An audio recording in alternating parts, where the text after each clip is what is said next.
Hmm. Hmm.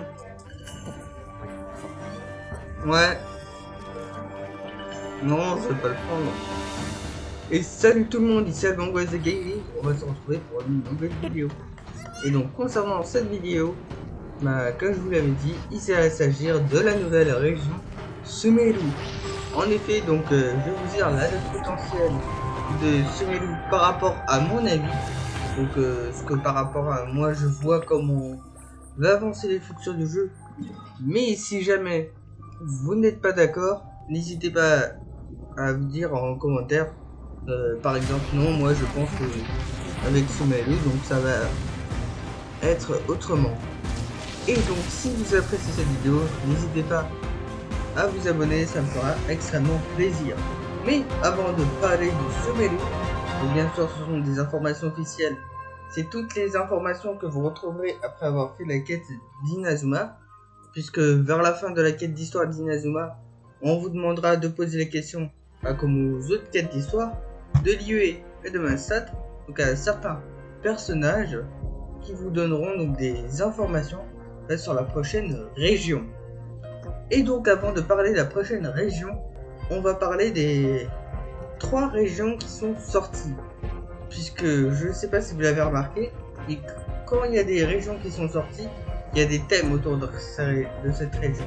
En effet, avec Mondstadt, donc c'est le thème de la liberté, que tout le monde est libre, avec l'Archon Anemo, Venti, donc qui est surnommé Barbatos, et donc l'Archon, dans le jeu, ce sont des sortes de dieux. Ensuite, avec la région Liyue, qui est la région des contrats, qui lie des personnes envers d'autres, et donc pour faire des actions, c'est obligé de faire des contrats avec Zhongli, qui est le sultan de la roche. Également, n'hésitez pas à me dire en commentaire si les persos que je cite, vous les avez eus. Donc ça serait assez intéressant. Ensuite, là, donc, à partir de 2.0, on a une nouvelle région, Inazuma, qui est la région de l'éternité.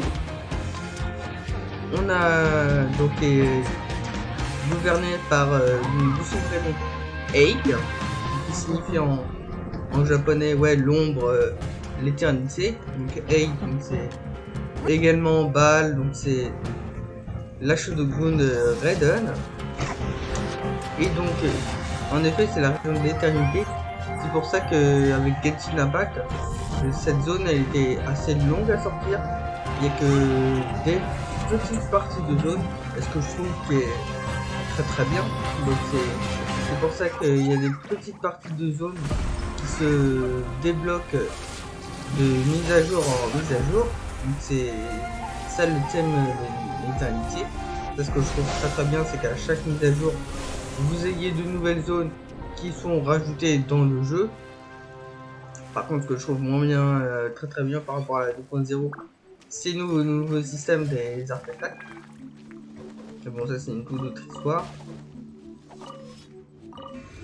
Et donc, ça c'est cool qu'à chaque mise à jour, vous ayez des primogèmes supplémentaires par les explorations, les quêtes de monde, les déblocages de tout. Vous avez des XP d'aventuriers supplémentaires.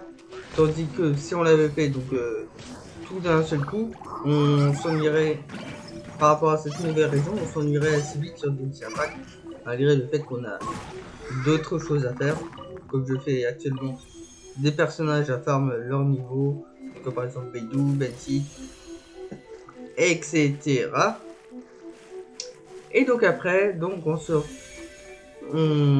retrouvera donc pour notre prochaine étape du voyage. Donc ça c'est comment on est à la fin.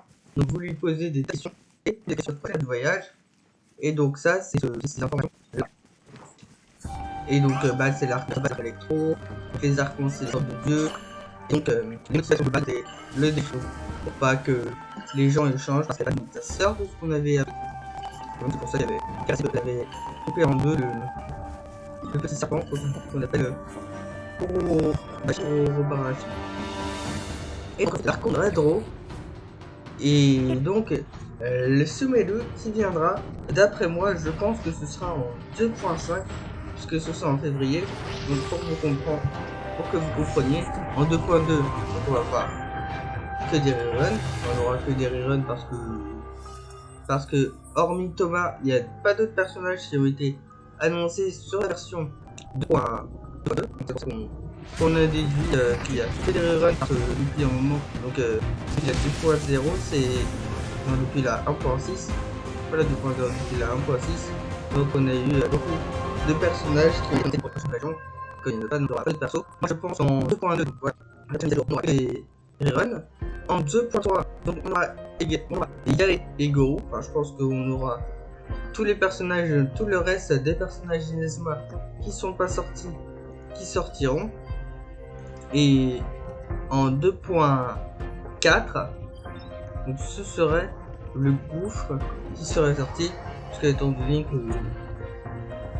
que en 2.2, donc ça on a eu l'information par le live de 1.5 de Genshin Impact, c'est que la prochaine zone à sortir serait sur Island, donc sur une zone. Et comme tout sera fini, en 2.4 on aura le groupe qui introduira des personnages d'Azuro au jeu de Genshin Impact. Et après en 2.5, donc ça ce sera vers le mois de janvier, on aura Sumelu qui sera disponible. Donc Sumelu, j'ai un petit peu hâte, puisque le thème ce sera le thème de la sagesse. L'archonendro sera attendez-vous, ça va être un assez compliqué ce nom par rapport aux archons que j'ai cité récemment. Ce sera le Rasenali, Kusanali, et donc également sur